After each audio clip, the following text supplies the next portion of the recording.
Usaha kerajaan Melayu Islam dicantas rakan sendiri. Semasa berkuasa, Kerajaan Pakatan Harapan dituduh sebagai liberal. Kononnya gagal menjaga Islam. Orang Islam terpinggir dan kononnya bukan Islam menguasai kerajaan. Semua cukup. Semua label negatif sudah ditempel oleh pembenci Pakatan Harapan semasa PH menjadi kerajaan. Malah Menteri di Jabatan Perdana Menteri Hal Ehwal Agama ketika itu, Datuk Seri Dr. Mujahid Yusof, telah secara terbuka diserang dengan begitu teruk. Segala usaha dan kejayaan mengangkat martabat Islam di zaman PH telah ditenggelamkan dengan api fitnah perkauman dan agama. Demikian kata pegawai tugas-tugas khas kepada Menteri di Jabatan Perdana Menteri Datuk Seri Dr. Mujahid Yusof, Hisham Fauzi, di Facebook.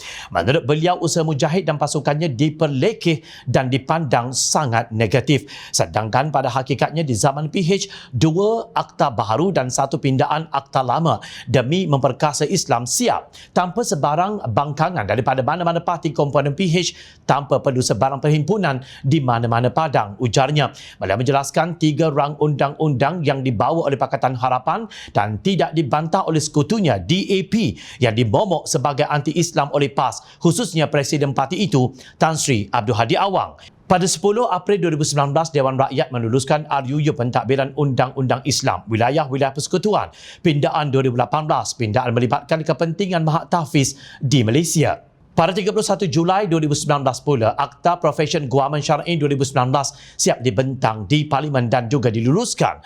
Manakala RUU Wakaf 2020 pula siap digubal, sudah masuk dalam agenda sidang Parlimen yang sepatutnya bermula 9 Mac 2020. Malangnya 24 Februari 2020 tebuk atap berlaku dan kerajaan PH jatuh tak sempat lulus, jelasnya. Menurut beliau, ahli parti komponen dalam kerajaan BNPN tidak seperti ahli gabungan Pakatan Harapan.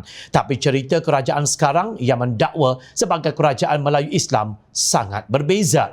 Baru timbalan Menteri di Jabatan Perdana Menteri Hal Ehwal Agama bersungut nak buat beberapa akta dengan lantang segera dicantas oleh parti komponen mereka sendiri. Malah kata Hisham, Menteri di Jabatan Perdana Menteri, undang-undang dengan tegas memberi peringatan disokong Menteri di Jabatan Perdana Menteri Hal Ehwal Sabah dan Sarawak yang berkata setakat ini RUU yang dicadangkan berkaitan agama Islam oleh timbalan Menteri di Jabatan Perdana Menteri Hal Ehwal Agama tidak pernah dibawa ke Kabinet sama ada untuk perbincangan atau persetujuan.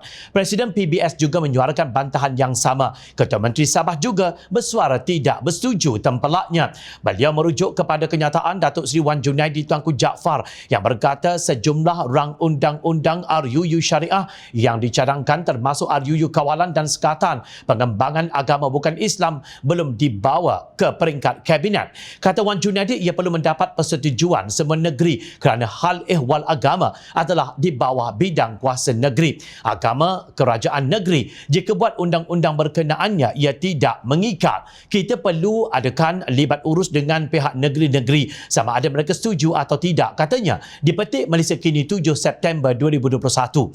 Pada 9 September tahun yang sama pula, Ketua Menteri Datuk Seri Hajiji Nur berkata Sabah tidak bersetuju dengan cadangan kerajaan untuk memperkenalkan Akta Kawalan dan Sekatan Pengembangan Agama Bukan Islam. Menurut beliau, kerajaan negeri berpegang kepada prinsip kebebasan beragama seperti yang termaktub dalam Perlembagaan Persekutuan dan Perjanjian Malaysia 1963 atau MA 63. Sabah adalah negeri yang mempunyai penduduk pelbagai kaum dan agama serta hidup dalam keadaan harmoni dan aman sejak sekian lama. Walaupun mempunyai pelbagai kaum dan anutan kepercayaan masing-masing, kita saling menghormati antara satu sama lain dan tiada masalah kepelbagaian kaum dan agama menjadi tonggak perpaduan rakyat di negeri ini, kata Hajiji dalam kenyataan dipetik Free Malaysia Today. Mengulas mengenainya, Hisham berkata hampir 3 tahun sudah berlalu.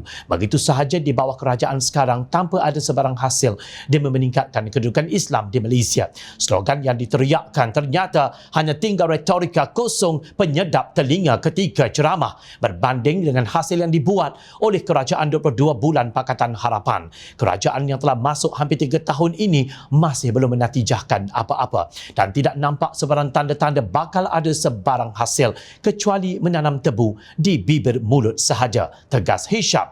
Pakatan Harapan berjaya membawa rang undang-undang berhubung pentadbiran Islam kerana komponennya mementingkan keharmonian kaum. Malah Rahmatan lil Alamin telah diangkat menjadi dasar pentadbiran negara setelah melalui proses demokrasi pentadbiran yang tulen sebelum diluluskan dalam mesyuarat Jemaah Menteri 25 Oktober 2019. Menurut Mujahid, lebih signifikan pendekatan Rahmatan lil Alamin yang bersifat universal, inklusif, telus dan menyantuni untuk melahirkan masyarakat dan kehidupan lebih harmoni dalam kalangan rakyat pelbagai agama dan bangsa di negara ini turut mendapat perkenan Raja-Raja Melayu. Malangnya rakyat Malaysia tidak dapat menikmati hasil pemikiran yang baik ini kerana telah dijatuhkan oleh PAS yang bersekongkol dengan Bersatu, UMNO, BN dan GPS dan parti-parti kecil di Sabah walaupun telah mendapat peruntukan sebanyak 10 juta ringgit yang diumumkan menerusi Belanjawan 2020. Sekarang PAS sibuk ke hulu dan ke hilir mencanang fitnah Pakatan Harapan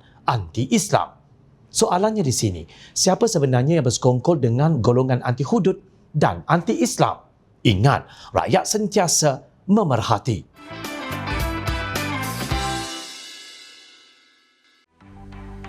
Mencari maklumat dan berita politik yang bebas, kupasan yang tepat, panas. Dapatkannya secara eksklusif hanya di Jom Channel.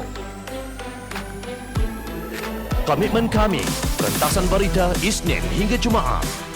Berbicara dan isu semasa, kami garapkan secara langsung. Panel-panel berkaliber dan profesional. Interaktif, pandangan anda kami raikan. Jangan lupa bersama kami di setiap hujung minggu dalam edisi khas mingguan.